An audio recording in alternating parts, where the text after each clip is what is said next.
She mocked, "Are you keeping a spreadsheet of my schedule now?" Pathetic. When I asked about her late nights with a coworker, I said, "Good idea." My lawyer later presented the spreadsheet of her hotel receipts and Uber rides to her lover's house in divorce court.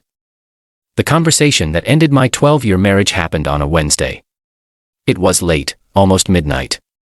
I was in the living room, reading a book, when my wife, Lisa, finally came home. The scent of wine and restaurant food followed her through the door. It was the third, late night at the office that week. For months, things had been off. Not in a loud, explosive way, but in a quiet, chilling way. The warmth had vanished from our interactions, replaced by a polite, formal distance. She was glued to her phone, always tilting it away from me. Her work life, once a topic of shared conversation, became a vague, walled-off territory.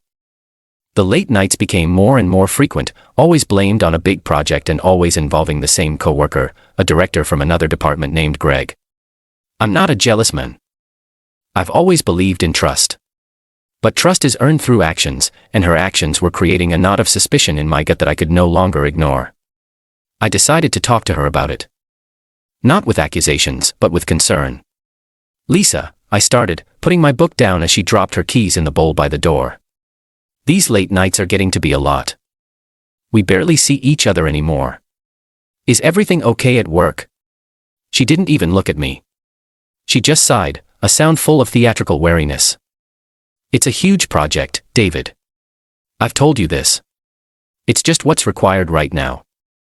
"I get that," I said, keeping my voice even. "It just seems to be a lot of time with Greg.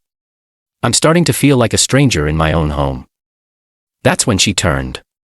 There was no sympathy in her eyes. No understanding. Only a flash of pure, unadulterated contempt. She laughed. A short, sharp, ugly sound. "Oh my God," she said, shaking her head in disbelief. "Are you keeping a spreadsheet of my schedule now? Is that what this has come to? That's pathetic." The word hung in the air between us. Pathetic. It wasn't just a denial. It was a character assassination. It was meant to make me feel small, controlling, and foolish. For even questioning her. In that single moment, looking at the scorn on her face, I realized that the woman I married was gone. The marriage I was trying to save was already dead. I was just the last one to know. Any love that was left inside me died right there in that cold, silent room. Something inside me went quiet. The hurt was there, but it was quickly being buried by a layer of ice. I looked at her, my face completely blank. "A spreadsheet," I repeated softly. "That's a good idea." I stood up, walked past her without another word, went into our bedroom, and closed the door. She probably thought she had won, that she had successfully shamed me into silence. She had no idea what she had just started. She had given me my new mission. The goal was no longer to fix my marriage. The goal was to survive the end of it with my dignity and my finances intact. The next morning, while she was in the shower, I made my first call. I found the name of the top-rated divorce attorney in my city. A man named Mr. Davies, known for his meticulous, no-nonsense approach. I scheduled a consultation for the following day. I didn't tell him I wanted a divorce. I told him I was getting a divorce, and I needed to understand the landscape. At his office, I laid out the situation. The emotional distance, the constant late nights with one specific person, and her contemptuous denial. I told him about the spreadsheet comment. He listened patiently, taking notes. In this state, he explained, infidelity can have a significant impact, particularly when it comes to the division of assets and alimony. If you can prove that marital funds were used to facilitate an affair, what we call dissipation of assets, a judge can award a larger portion of the estate to you to compensate. But you need proof. Hard, undeniable proof. Suspicions are worthless in court. So what kind of proof? I asked. Receipts, photographs, travel records, witness testimony, he said. A clear pattern of behavior supported by documentation. It has to be airtight. I nodded slowly. A spreadsheet. A detailed, documented, airtight spreadsheet. Okay, I said. I can do that. I paid his retainer and walked out of his office with a clear set of instructions. Lisa wanted me to feel pathetic. I was about to show her what methodical looked like. Update 1. For the next 3 months, I lived a double life. On the outside, I was the quiet, defeated husband. I stopped asking where Lisa was going. I didn't question her late nights. I became polite and emotionally distant, mirroring her own behavior. To her, it must have looked like her tactic had worked perfectly. She thought she had put me in my place. Her confidence grew, and with it, her carelessness. This was exactly what I was counting on. On the inside, I was an intelligence analyst, and my marriage was the subject of my investigation. The first step was financials. I had full access to all our joint accounts and credit cards online. Every night after she went to bed, I would go to my home office, close the door, and begin my work. I created a secure, password-protected file on my computer. I named it the Spreadsheet project. I started by combing through months of credit card statements. The pattern emerged almost immediately. On the nights she claimed to be stuck at the office, there were charges that made no sense. There were Uber rides, not from her office to our home, but from her office to a residential address in a completely different part of town. A quick search showed the address belonged to one Gregory Preston, her coworker. There were restaurant bills from upscale places on Tuesday nights, for amounts that suggested a dinner for two. There were bar tabs from hotel lounges near her office. There was even a receipt from a high-end lingerie store for items I had certainly never seen. Each transaction was a data point. I logged every single one into my spreadsheet. Date, time, vendor, amount, and a notes column where I detailed the discrepancy. But digital receipts weren't enough. I needed more. Following Mr. Davies' advice, I hired a private investigator.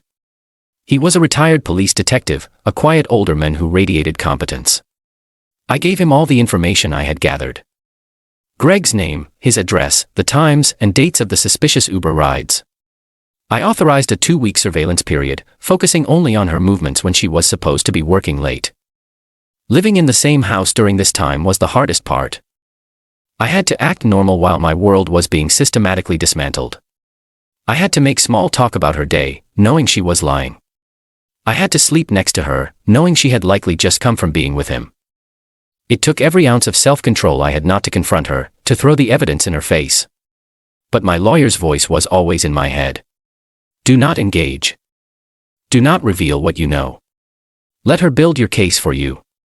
The investigator's first report was delivered to me via a secure email. It was concise, professional, and devastating. He had tailed her from her office on a Thursday night. She didn't go to a work dinner.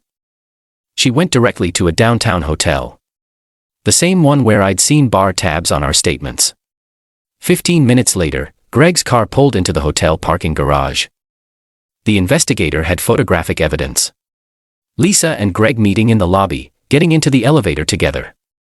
They didn't emerge until after 1 a.m. The report also included a new, crucial piece of information. The PI had run Greg's license plate. He was married. This wasn't just an affair. It was a conspiracy of 2 cheating spouses. Over the next 2 weeks, the evidence piled up into a mountain. More hotel visits. Dinners. A weekend afternoon spent at Greg's house while his wife was apparently out of town. The PI was thorough, providing photos, videos, and detailed logs of her movements. He also uncovered that she had used our joint savings, the money we were putting away for a new roof, to buy Greg a luxury watch for his birthday. It was thousands of dollars. That wasn't just infidelity. It was theft. It was the dissipation of assets Mr. Davies had talked about, in glaring, undeniable detail. By the end of the 3 months, my spreadsheet was no longer just a spreadsheet. It was a comprehensive dossier of deception. It contained financial records, timelines, photographs, video files, and the PI's sworn affidavits. It was a cold, hard, factual account of her secret life. My work was done. It was time to let the lawyers take over. Update 2. The day I decided to act was a Monday. I waited for Lisa to leave for work. Then, I made my move. I had already leased a furnished apartment in a different part of the city. My personal belongings were already packed. A moving company hired weeks in advance, arrived, and cleared out my things in under 2 hours. The last thing I did was place my house key on the clean kitchen counter. For my new apartment, I called Mr. Davies. "I'm out," I said. It's done. File the papers. The divorce petition was filed that afternoon. 2 days later, a process server walked into Lisa's office and served her with the papers in the middle of her workday. Her call came an hour later. She was screaming. "You filed for divorce? You just left. How could you do this? You're going to destroy my life. You're going to destroy my reputation." It was a masterful performance of a victim. No apology. No remorse. Just pure, indignant rage that her comfortable double life had been interrupted. I let her scream until she ran out of breath.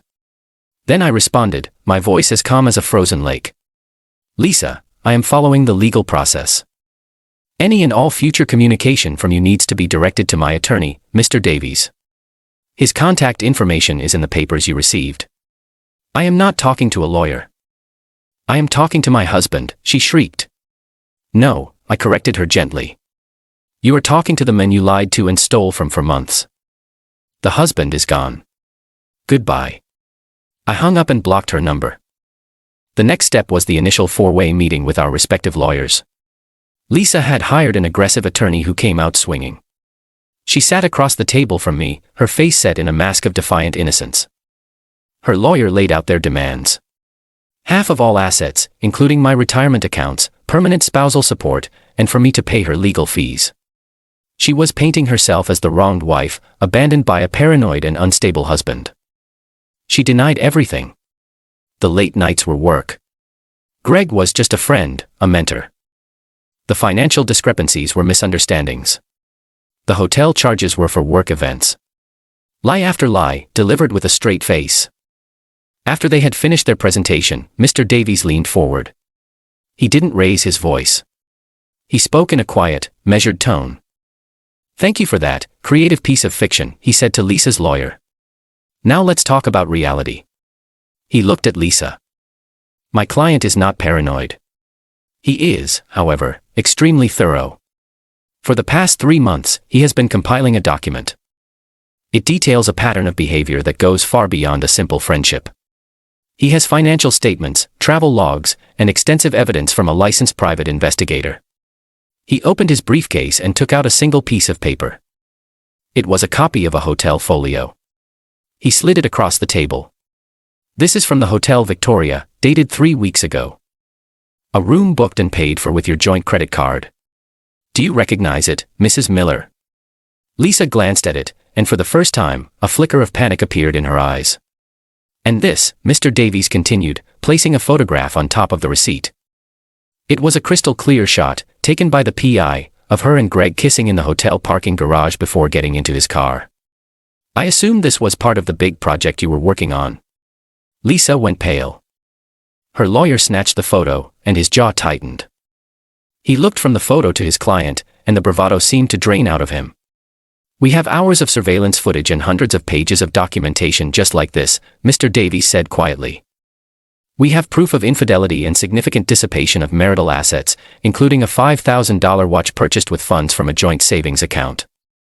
Now, would you like to reconsider your initial demand, or would you prefer for us to present this spreadsheet in open court?" The room was silent. Lisa stared at the photo on the table. Her mask of innocence shattered. She had mocked me for being pathetic. She had no idea that her own words had forged the weapon that would now dismantle her life. Final update. It has been 6 months since that meeting. I am now officially a divorced man. As it turns out, Lisa and her lawyer chose not to have the spreadsheet presented in open court. After that initial preview of the evidence, their entire strategy collapsed. Her lawyer, realizing he had been lied to and was holding a losing hand, pushed her to settle, and to settle quickly. The depositions were a formality. My lawyer, Mr. Davies, was relentless. He presented a curated selection of the evidence, piece by damning piece. The Uber receipts to Greg's house. The credit card statements for romantic dinners. The PI's photos from outside the hotels. The bank transfer for the luxury watch. Each piece of evidence was a nail in the coffin of her lies. Watching her squirm under questioning, forced to admit to one misunderstanding after another, was a grimly satisfying experience. She had built her world on a foundation of deceit, and now she was watching it crumble under the weight of simple, undeniable facts. The final divorce settlement was a testament to the power of documentation. It was nowhere near the 50-50 split she had initially demanded. The judge took the dissipation of assets very seriously. The thousands of dollars she had spent on her affair, the hotels, the dinners, the gifts, were calculated and deducted directly from her share of the marital estate. Her request for spousal support was denied entirely, with the judge citing her flagrant infidelity and financial misconduct. She walked away with a fraction of what she thought she was entitled to. She was left with her lies and the consequences. The aftermath for her was brutal. Greg's wife, as it turned out, was not the forgiving type. I have no idea how she found out, but I received a letter from her lawyer a month after our divorce was finalized, requesting copies of certain pieces of evidence from my PI's report for use in her own divorce proceedings. Mr. Davies handled it. Greg's affair didn't just cost him his marriage, it cost him dearly in the divorce, and his career reportedly stalled due to the scandal within their company. Lisa's life was also upended. She couldn't afford our house and she couldn't afford to live on her own in the city. Last I heard, she had moved into a small apartment an hour away. She lost many of her friends, who were appalled when the truth of her long-term calculated deception came out. As for me, I feel a sense of peace I haven't felt in years. The entire process was draining and unpleasant. But it was necessary. I didn't act out of anger or a desire for revenge. I acted out of a need for self-preservation and justice. Her mockery was the catalyst. She called me pathetic for wanting to know the truth. She sarcastically suggested a spreadsheet, and in her arrogance, she handed me the very tool I needed to protect myself. I sold the house. It was full of too many ghosts. I bought a smaller place for myself, and the quiet is a comfort. The spreadsheet, that meticulous chronicle of her betrayal, sits on a password-protected hard drive in my safe. I'll probably never look at it again. I don't need to. I won. Not by yelling or fighting, but by being quiet, methodical, and thorough. I took her insult and turned it into my strategy. It was, without a doubt, the best and most profitable idea she ever gave me.